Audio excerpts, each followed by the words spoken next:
30대에도 우리 패널로 참석을 했다. 근데 보통 30대가 아닙니다. 김정식 대표 소개는 아까 말씀드린 걸로 그럼 하겠습니다. 예, 토론 모시겠습니다. 네, 안녕하세요. 김정식입니다. 지난해 총선에서 압승을 거둔 정부 여당은 이제 거칠 게 없어 보였습니다. 180석에 육박하는 의석수를 가지고 공수처법, 기업규제 3법 등 여권이 주장하던 모든 쟁점 법안을 국회에서 통과시켰습니다. 법치주의가 법에 의한 통치가 아니라 법을 이용한 통치, 남용한 통치로 바뀌면서 정권의 의도가 거의 100% 관철되었다고 해도 과언이 아닐 것입니다. 그럼에도 문재인 정부 뜻대로 안 된 게 몇 가지 있는데, 특히 문재인 정부의 탈원전 정책으로 조기 폐쇄된 월성원전 1호기에 대한 감사원 감사는 다수의 힘에 기대어 독주하던 문재인 정부에 대해 의미 있는 법적 제동을 걸었다는 평가를 받고 있습니다. 대한민국이 처한 위기는 비단 미래 먹거리 산업이라 불리는 원전 산업뿐만은 아닙니다. 대외적으로는 격화되는 미국과 중국의 패권 다툼 속에서 우리가 취해야 할 전략 부재가 심각합니다. 한반도 평화와 북핵 문제 등에 대해서 미중 사이에서 전략적 모호성이라는 핑계로 갈팡질팡하고 대내 결속용으로 반일 감정을 조장하며 한미일 삼각공조를 흔들어대는 현 정부 여당의 미숙한 외교 정책으로 대한민국의 외교, 안보 노선은 국제무대의 큰 시험대에 올라와 있다고 할 것입니다. 미중 패권을 다투는 경제전쟁의 중심은 사실상 반도체입니다. 중국은 2차 반도체 굴기에 총력을 가하기 시작했고, 미국 역시 1대1 무역 분쟁에서 나아가 국제공조를 통한 체제전쟁으로 나아가는 모양새입니다. 4차 산업을 선도해야 하는 대한민국이 어떤 선택을 해야 하는지에 따라서 국가의 명운이 달렸다고 해도 과언이 아닐 것입니다.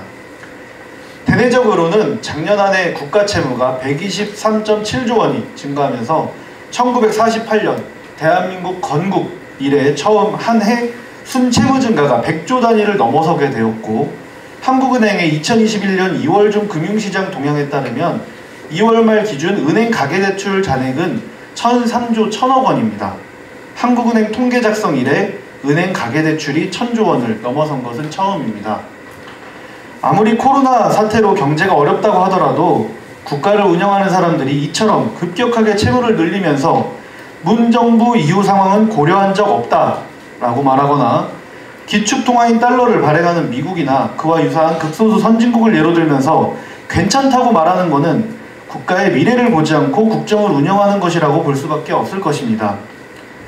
이런 상황에서도 정부와 여당은 선거 시즌, 지지율 하락 시즌에 맞추어 기가 막히게 재난지원금, 위로금 등 현금 푼돈을 뿌리면서 표를 얻는 것 외에는 딱히 관심이 없어 보입니다. 그래도 지난 4년간 보수진영 전체를 탄핵의 대상으로 징후하던 국민들께서 이제는 조금씩 기회를 줄 수 있겠다라는 희망이 보이는 게 그나마 다행입니다. 하지만 요즘 평범한 친구들끼리 얘기할 때도 그렇지 않아도 지금 상황이 굉장히 어려운데 지금 정부가 해놓은 거를 수습하기만 해도 다음 대통령 너무 힘들겠다. 이거 뭐 어차피 어떤 대통령이 되든 욕먹으면서 할 수밖에 없을 거다. 이런 말을 지금 친구들 사이에서 많이 합니다. 이런 상황에서 다양한 개성이나 나름의 서사를 갖고 계신 범야권의 대선 후보들이 이제 슬슬 진용을 갖추고 계신 걸로 알고 있는데요.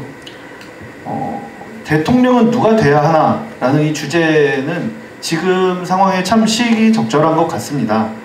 우선 앞서 말한 내용 자체가 대한민국이 현재 처한 위기에 대한 저의 생각인데, 좀 주제에 맞게 정리를 해보자면, 미중 패권 문제와 한반도 문제 해결에 대한 어떤 비전을 갖고 있는가, 부동산 폭등, 자영업자, 서민 줄도산 위기 등 급증한 국가 채무, 그리고 이런 등등 급속히 악화되고 있는 대한민국 경제에 대해서 어떤 해결책을 갖고 있으며, 혹은 후보의 삶이나 직책 수행 과정 중에서 국민에게 가장 중요하고 시급한 이 경제 문제를 타개할 만한 어떤 역량을 보인 적이 있는가, 지역, 정치, 연령, 성별, 직업 등등등 사회 모든 면에서 갈등을 겪고 있는 대한민국을 어떻게 대화합의 길로 이끌어갈 수 있을까 정도일 것 같습니다. 이 문제에 대해서 후보군들의 대답을 지금 직접 들을 수가 없는 상황이기 때문에 우리가 어떤 후보를 어떤 기준을 가지고 지지하고 응원해야 할지 이런 기준을 좀 질문을 통해서 좀 하고 싶습니다. 마키아벨리 군주론은 리더들의 필독서 중 하나로 꼽히죠. 마키아벨리가 책을 집필한 16세기의 이탈리아, 도시국가들로 다 나눠져서 대외적으로나 대내적으로 굉장히 혼란스러웠던 상황이기 때문에 제가 느끼는 지금의 대한민국과 일정 부분 유사하다는 느낌을 받습니다.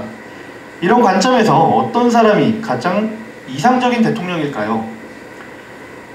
일방적으로 군주의 덕을 강조해왔던 아시아 문화권, 특히 중국의 공자나 맹자와 달리 마키아벨리는 군주론을 통해서 군주는 나라를 지키려면 자애롭고 도덕적이긴 해야 하지만 때로는 냉혹하고 잔인해질 줄 알아야 한다 라는 주장을 하죠.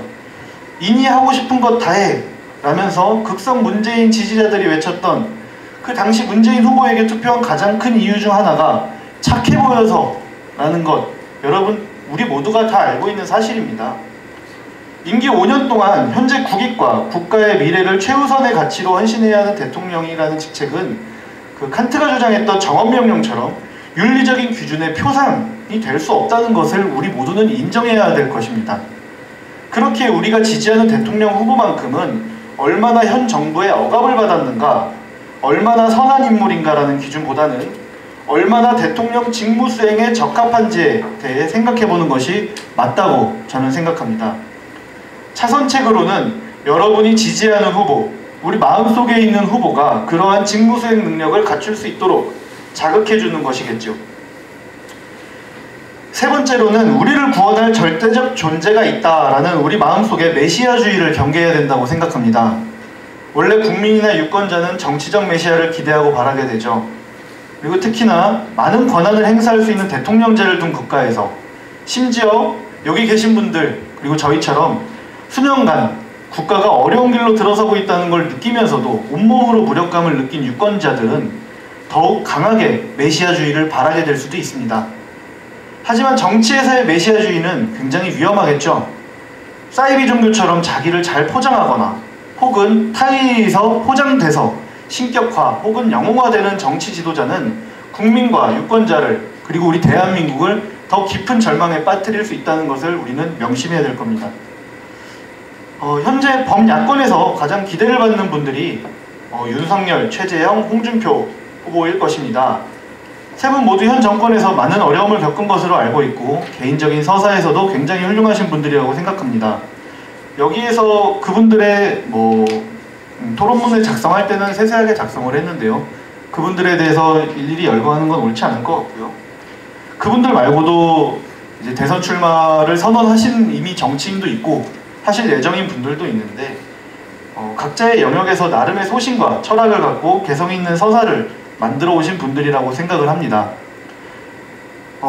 우리 유권자가 가져야 될 마음은 그분들이 대통령이 되는 것과 우리가 그들을 지지하고 뽑는 것은 그 기준이 다르겠죠. 어떤 기준으로 우리나라와 우리 진영을 대표할 후보를 선택할 것인가에 대해서 우리가 조금 진지하게 고민을 앞으로 더 해봤으면 좋겠습니다. 그래서 이렇게 급격히 변하고 있는 세계 정세와 극도로 혼란한 대한민국의 현 상황을 가장 현명하게 타개할 만한 분들께서 공정한 경쟁과 상호 협력을 통해 흔들리는 대한민국의 자유민주적 질서와 헌법 가치를 지켜 미래를 향해 나아갈 수 있는 대한민국을 만들어 주시기를 바랍니다. 감사합니다. 41살 딱 MZ세대의 마지막인 가장 늙은입니다. 거기서는 김신혜고요. 23살에 결혼해서 새아이 엄마고 지금 큰아이가 고등학교 2학년입니다. 그래서 누구보다 다음 세대들이 지금 이 정치 현안을 어떻게 보는지 항상 아이들을 통해서 계속 저는 확인하고 있습니다. 근데 정치에 대해서 이제 10대들도 많이 관심을 갖게 됐고요. 아까 말씀하신 것처럼 세대 갈등의 시대, MZ 세대 그리고 중도가 어떻게 선택하는가가 이제 남은 숙제입니다. 근데 그거에 대해서 지금 배종찬 소장님께서 말씀하신 게 저한테는 오늘 저의 토론문하고는 사실 상당히 다른 이야기인데 전 현실과 이상이라고 생각합니다. 저는 지금 보인 데이터는 지금의 현실이고요. 우리가 직시할 수밖에 없는. 그러나 이상은 남아있다 라는 마음으로 시대가 부르는 대통령을 말씀드리려고 합니다. 저는 MZ세대로서 가장 이 시대가 지금 불안한 것은 무엇인가 해서 5가지 간단하게 말씀드리려고 해요. 너무 앞에가 길어져서. 배우자 선정 이론에서 빗대어서 말씀드리려고 하는데요. 배우자를 우리가 대통령이 국민에게 배우자라는 마음으로 선정할 때 5가지 조건이 있습니다. 근접성, 2번째 매력, 3번째 SES, Social Economic Status, 4번째 가치관, 5번째 비전입니다. 실제로 이 5가지 요건이 맞는 배우자를 만날 때 상당히 좋은데요. 첫 번째 근접성은요. 지금 오늘입니다. 네, 최재형 감사원장 오늘 사퇴했습니다. 아직 국민과 만나지 않았습니다. 최재형 감사원장님을 만났던 분들, 또 아버지를 아시는 분들이 하는 말이 있습니다. 참 좋은데 알릴 방법이 없네. 이렇습니다. 아무도 모르고 있습니다. 지금 국민들이 최재형 감사원장에 대해서 크게 알지 못합니다. 근데 이제 알릴 일만 남았습니다. 근데 알리는 게 상당히 어려울 거지만 그 알리는데 총력전을 다한다면 저는 이 근접성이 상당히 높아질 수 있다고 봅니다. 2번째는 매력입니다. 매력, 이 정치적 인간성입니다. 가장 스토리가 있는 분인 건 모든 분들이 아실 거고요. 최재형 감사원장의 미담, 그리고 이 스토리가 왜 이 시대에 중요하냐. 저는 3,000명을 상담한 정신과 상담사입니다.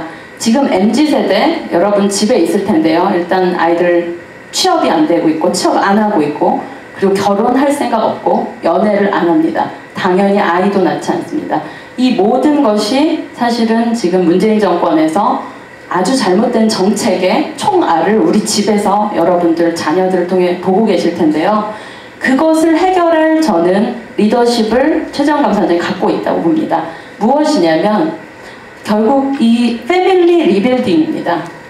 가족 간의 회복이 깨졌어요. 아버지 싫어서 나는 문재인도 별로지만 아버지 싫어서 난 무조건 아버지가 지지하는 사람 안 뽑을 거야 하는 이 젊은 세대들의 마음을 돌이킬 수 있는 저는 아주 따뜻한 아버지, 존경받는 아버지, 저는 최재형 감사원장을 통해서 다시 아버지의 리더십이 부활되고 또 가족을 회복시키고 또 결혼하지 않는 세대들이 다시 결혼할 수 있는 그런 요소들을 분명히 이분의 삶의 스토리에서 갖고 있다고 생각합니다.